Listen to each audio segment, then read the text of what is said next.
کسی زمانے میں ایک غیر مسلم نے اسلام قبول کیا تو اس سے پوچھا گیا کہ اسلام کی کس بات نے تجھے متاثر کیا؟ تو وہ بولا کہ صرف ایک واقعہ میری ہدایت کا سبب بن گیا۔ کہا مجلس رسول صلی اللہ علیہ وسلم لگی ہوئی تھی، لوگوں کا ہجوم تھا۔ ایک شخص نے عرض کی حضور میرے لیے دعا کر دے، میرا بچہ کئی دنوں سے مل نہیں رہا، مل جائے۔ قبل اس کے کہ حضور کے ہاتھ اٹھتے ایک شخص مجلس مجوس تھا، کھڑا ہو گیا، حضور میں ابھی فلاں باغ سے گزر کر آیا ہوں، اس کا بچہ وہاں بچوں کے ساتھ کھیل رہا تھا۔ باپ نے جب سنا کہ میرا بچہ فلاں باغ میں ہے تو اس نے دوڑ لگا دی۔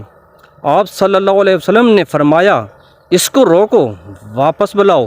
اس نے کہا حضور آپ جانتے ہیں کہ ایک باپ کے جذبات کیا ہوتے ہیں؟ کہا اچھی طرح سے آگاہ ہوں، لیکن تمہیں بلایا ہے، بلانے کا بھی ایک مقصد ہے۔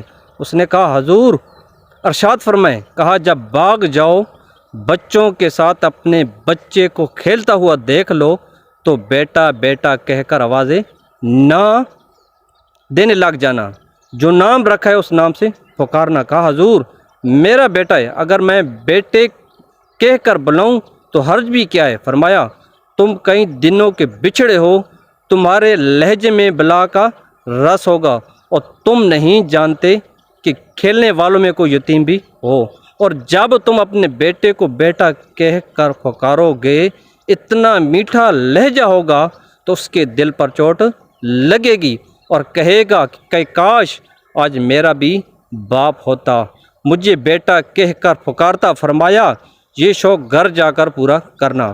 آپ نے فرمایا کسی بیوہ کے سامنے اپنی بیوی سے پیار نہ کرو۔ غریب کے سامنے اپنی دولت کی نمائش کرنے سے روکا گیا۔ حضور نے یہاں تک فرمایا کہ اپنے گوشت کی خوشبو سے اپنے ہمسائے کو تنگ نہ کرو۔ لطیفے تو تم لوگ روز شیئر کرتے ہو، آج دیکھتا ہوں کہ یہ اسلامک میسیج کون شیئر کرتا ہے۔ اس ویڈیو کو لازمی لائک بھی کرنا اور اپنے دوستوں کے ساتھ لازمی شیئر کرنا، اور میرے پیج کو لازمی فالو کرنا۔ کل ایک نئی ویڈیو کے حاضر ہوں، تب تک کے لیے اللہ حافظ۔